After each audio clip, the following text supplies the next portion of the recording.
I'm somewhat of an expert on food, and between my years as a chef and a lifetime of obesity, I pretty much know all there is to know about food. And my weight is no accident, and it's nobody else's fault.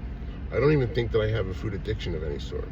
As I said, mostly alcohol and poor choices, both in quality of food and the time that I consume it. And I know for sure that my obesity is neither brave or beautiful.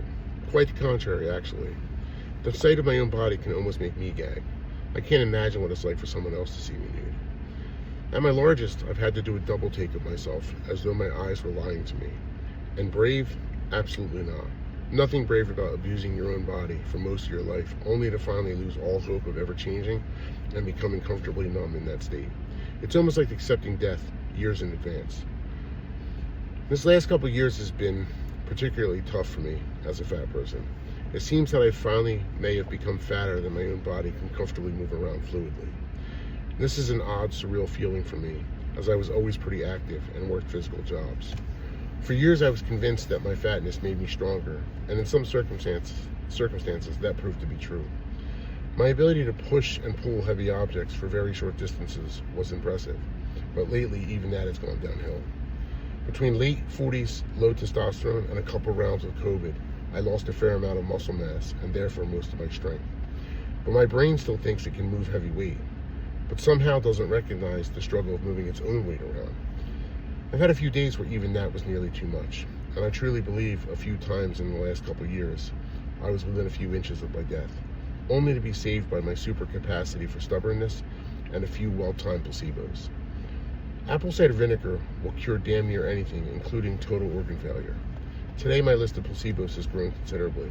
I exist on a regimen of supplements such as hawthorn berry, pycnogenol, vitamin D and C, krill oil, zinc, turmeric, ashwagandha, serapeptase, NAC, and a handful of apricot seeds.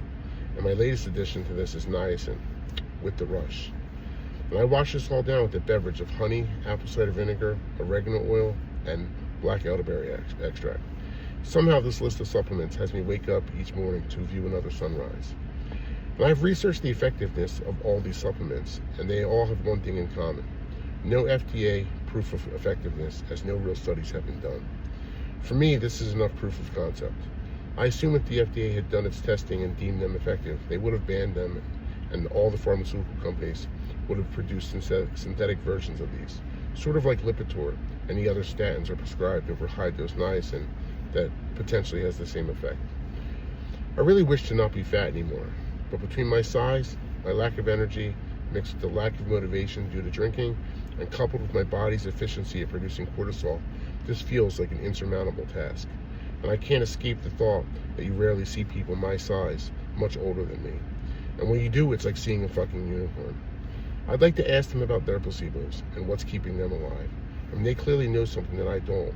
Or maybe I can share with them my system. Not everybody makes it this long in this state. After all, we're all snowflakes. Thanks.